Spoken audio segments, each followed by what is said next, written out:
Bonjour à tous camarades. Je vais vous lire la déclaration de la section syndicale CGT Air France, Marseille, à l'aéroport de Marignane.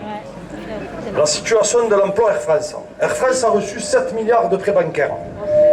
La direction d'Air France annonce un plan de PDV-PSE qui prévoit la suppression de 7600 emplois en équivalent temps plein.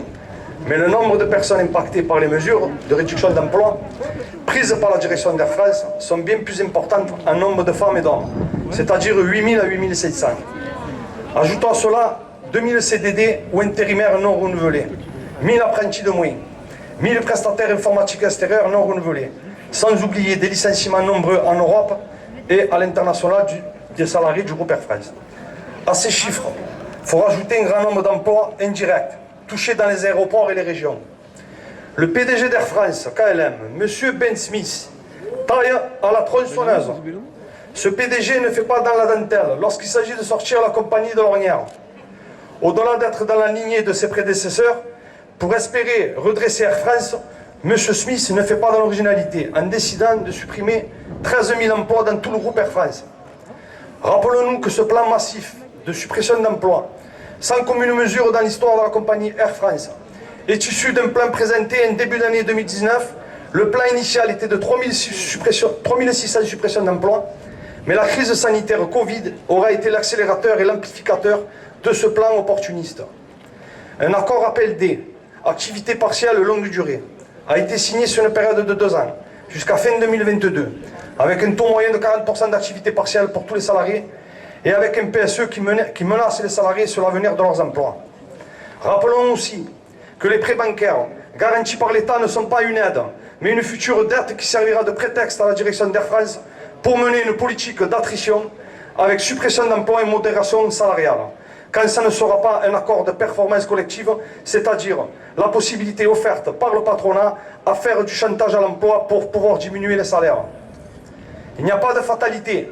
Cette pandémie révèle les conséquences néfastes pour l'intérêt général de la logique financière et du profit à court terme.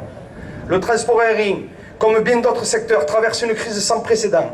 De très nombreuses entreprises envisagent de supprimer plusieurs de milliers d'emplois sur les plateformes aéroportuaires, sans compter les 10 000 travailleuses et travailleurs précaires qui ont perdu leur emploi depuis le début de la crise. Le secteur de l'aviation civile, en prenant compte la construction aéronautique, compte aujourd'hui significativement dans l'économie de la France 4,1% du PIB et 1 142 000 emplois directs et indirects. Le transport aérien participe également du positionnement de la France comme première destination touristique mondiale, sachant que le tourisme représentait au total 7,2% du PIB national en 2017. Le transport aérien est donc bien un secteur stratégique pour notre pays. Les décisions structurantes sur son avenir sont des choix politiques.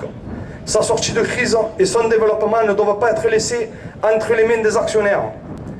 Nous sommes tous ici convaincus que dans les entreprises publiques et privées, tous les secteurs d'activité sont concernés par la précarisation et les destructions d'emplois.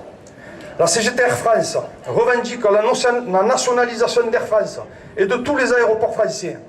Ces entreprises publiques devraient constituer l'embryon d'un pôle public du transport, incluant l'aérien, le ferré et le routier. Actuellement, l'activité est très faible à Air France. Les salariés sont inquiets pour leur avenir, mais nous allons nous défendre, résister et s'organiser pour l'avenir de nos familles et de nos enfants. Nous combattrons ces choix de direction d'entreprise qui visent à détruire les emplois. Non, les salariés du groupe Air France ne seront pas les sacrifiés de cette société libéraliste qui casse les valeurs de partage et de solidarité, qui met en concurrence les salariés, qui divise la société, qui précarise l'avenir de nos enfants. Les salariés et leur organisation syndicale CGT ont bien compris qu'il fallait qu'elles s'organisent pour résister et faire reculer ces politiques libérales et antisociales menées par le MEDEF et les gouvernements successifs. Agissons tous ensemble contre la régression sociale, mettons en débat dans nos syndicats la riposte. Comme l'a rappelé notre union départementale CGT des Bouches-du-Rhône, je cite, que la crise que nous traversons sert de prétexte au gouvernement et au patronat pour poursuivre et amplifier les attaques contre les droits et conquis sociaux des travailleurs, du public et du privé, des retraités, des jeunes et des privés d'emploi. Le gouvernement continue de vider les caisses de l'État et de la sécurité sociale au détriment des droits et des besoins de la population, de nos services publics, énergie, éducation, postes, finances publiques, pour remplir les poches du grand patronat et de ses actionnaires. Et pour finir, les camarades, nous souhaitons exprimer ici notre soutien à toutes les travailleuses et les travailleurs en lutte dans ce pays, et particulièrement nos camarades de la CGT de la centrale de Gardanne, nos camarades de la CGT ex-SAD, avec notre union départementale CGT de Bouches-du-Rhône, qui mènent des luttes de classe exemplaires. Soyons-en fiers, les camarades, vive les travailleurs en lutte, vive la CGT des Bouches-du-Rhône. Merci Pascal.